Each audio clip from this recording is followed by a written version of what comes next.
ఈరోజు రెసిపీ వచ్చేసి పాలక్ పన్నీర్. ముందుగా స్టవ్ ఆన్ చేసి ఒక ప్యాన్ పెట్టుకొని అందులో 1 స్పూన్ ఆయిల్‌ని యాడ్ చేయండి. తర్వాత పన్నీర్‌ని చిన్న చిన్న పీసెస్‌గా కట్ చేసుకొని కొద్దిగా ఇలా ఫ్రై చేసుకోండి.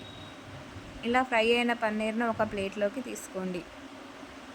తర్వాత అదే ఆయిల్‌లో శుభ్రంగా కడిగి పెట్టుకున్న పాలకూరని యాడ్ చేయాలి.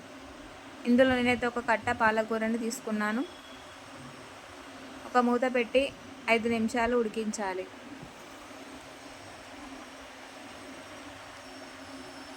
పాలకూర ఇలా మెత్తగా సాఫ్ట్గా అయ్యేంత వరకు ఉడికించండి. ఇది చల్లారేలోగా ఒక మిక్సింగ్ బౌల్ని తీసుకోండి. అందులో ఒక ఆనియన్ పీసెస్ని యాడ్ చేయండి.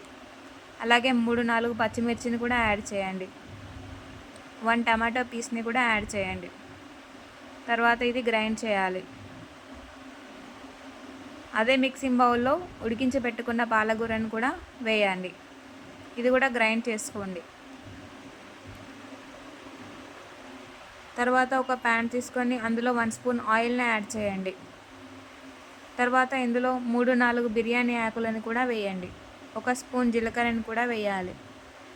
తర్వాత మిక్సీ పట్టుకున్న ఆ మిశ్రమాన్ని మనం ఇందులో వేసి పచ్చివాసన పోయేంత వరకు వేయించుకోండి. తర్వాత ఇందులో ఒక 1 టేబుల్ స్పూన్ అల్లంని యాడ్ చేయండి.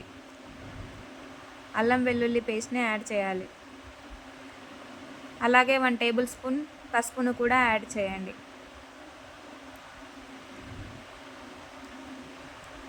మిక్సీ పట్టుకున్న పాలకూర పేస్ట్ని కూడా యాడ్ చేయాలి. అలాగే 1 కప్పు వాటర్ని కూడా యాడ్ చేయాలి. ఇప్పుడు ఒకసారి బాగా కలిపి 5 నిమిషాలు మూత పెట్టి ఉడికించుకోవాలి. ఇందులో 1 స్పూన్ కారం, హాఫ్ స్పూన్ ఉప్పు, కొద్దిగా ధనియాల powder 1 table spoon, 1 table spoon garam masala, 1 table spoon జీరా పౌడర్ని యాడ్ చేయాలి.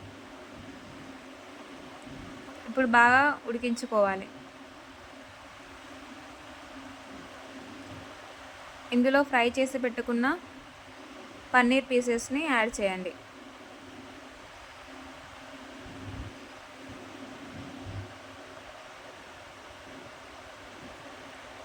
ఒకసారి బాగా కలుపుకొని మూత పెట్టి మరొక 5 నిమిషాలు ఉడికించాలి. అంతే, ఎంతో టేస్టీ అయిన పాలక్ పన్నీర్ రెడీ అయిపోయింది.